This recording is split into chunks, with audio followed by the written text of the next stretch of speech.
Assalamualaikum warahmatullahi wabarakatuh. Bismillahirrahmanirrahim. Alhamdulillahirabbil alamin.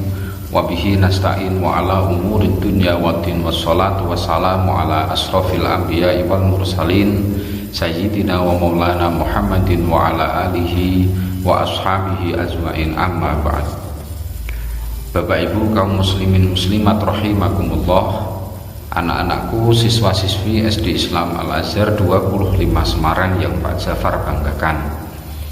Semoga kita semua senantiasa dalam lindungan Allah Subhanahu wa Ta'ala, diberikan kekuatan, kesehatan, keistiqomahan dalam melaksanakan ibadah di bulan suci Ramadan ini. Amin amin Allahumma amin. Anak-anakku sekalian, Pak Jafar akan berbagi cerita kepada kalian tentang seorang wanita yang luar biasa. Wanita itu bernama Ummu Mahjan. Ummu Mahjan adalah wanita tua, renta yang berkulit hitam, termasuk salah satu wanita yang miskin di kota Madinah. Akan tetapi beliau setiap hari memiliki aktivitas yang luar biasa baiknya, yaitu selalu membersihkan Masjid Nabawi hingga masjid itu siap digunakan untuk sholat oleh Rasulullah dan para sahabatnya. Setiap hari Ummu Mahjan membersihkan Masjid Nabawi tanpa dibayar, tanpa disuruh, mengerjakan dengan penuh keikhlasan. Hingga suatu ketika Ummu Mahjan sakit keras, Ummu Mahjan meninggal dan dimakamkan oleh para sahabat Rasulullah di makam Baqi. Akan tetapi ketika Ummu Mahjan meninggal, kebetulan cuaca begitu panas. Ketika para sahabat akan mengabarkan tentang meninggalnya Ummu Mahjan kepada Rasulullah, kebetulan waktu itu Rasulullah sedang tidur atau sedang beristirahat, hingga para sahabat memutuskan untuk tidak memberitahu kepada Rasulullah dan langsung menguburkan Ummu Mahjan.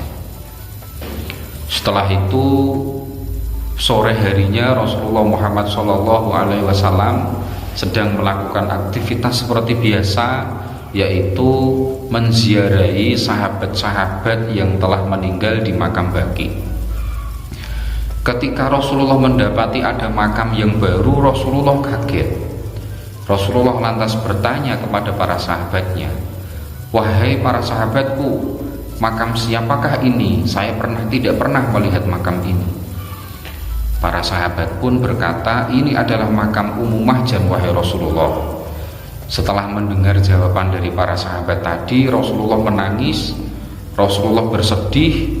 Rasulullah bertanya, "Kenapa engkau tidak memberitahu kalau Ummu Mahjan meninggal kepadaku, wahai para sahabatku, sehingga saya tidak sempat menyolati Ummu Mahjan?" Para sahabat menjawab, "Kami tidak mengabari engkau, wahai Rasulullah, karena cuaca begitu panas dan kami datang ke rumahmu, engkau sedang beristirahat. Kami tidak tega kalau engkau keluar rumah sampai membangunkan istirahatmu, sedangkan cuaca begitu panas, wahai Rasulullah." Setelah mendengar jawaban dari para sahabat tadi, Rasulullah semakin bersedih. Terus Rasulullah bangun hingga Rasulullah menyolati Ummu Mahjan di tempat itu pula.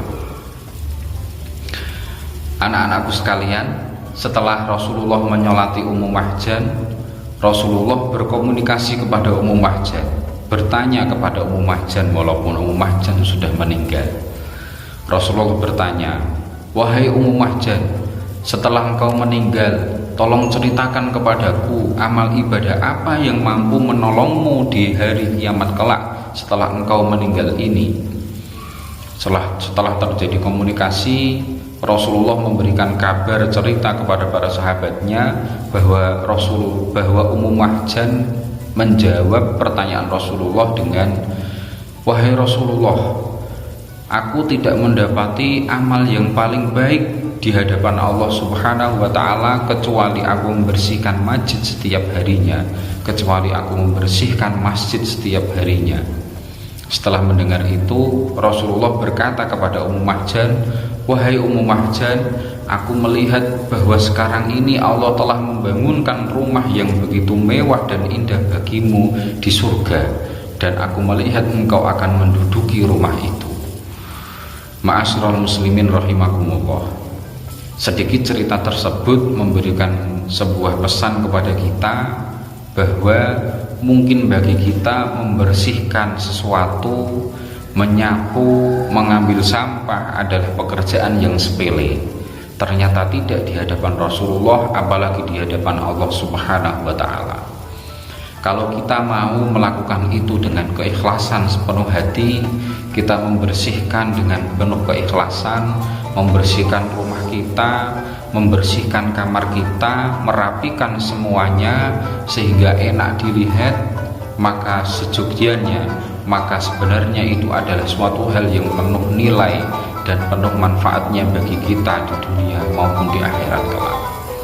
Untuk itu pada kesempatan kali ini Pak Jafar berpesan pada Pak Jafar sendiri dan kalian semua, mari kita jaga diri kita jaga rumah kita jaga lingkungan kita untuk tetap bersih agar enak dilihat, sehingga rumah kita sesuai dengan rumah yang didoakan oleh Rasulullah, yaitu baiti jannati, rumahku surgaku.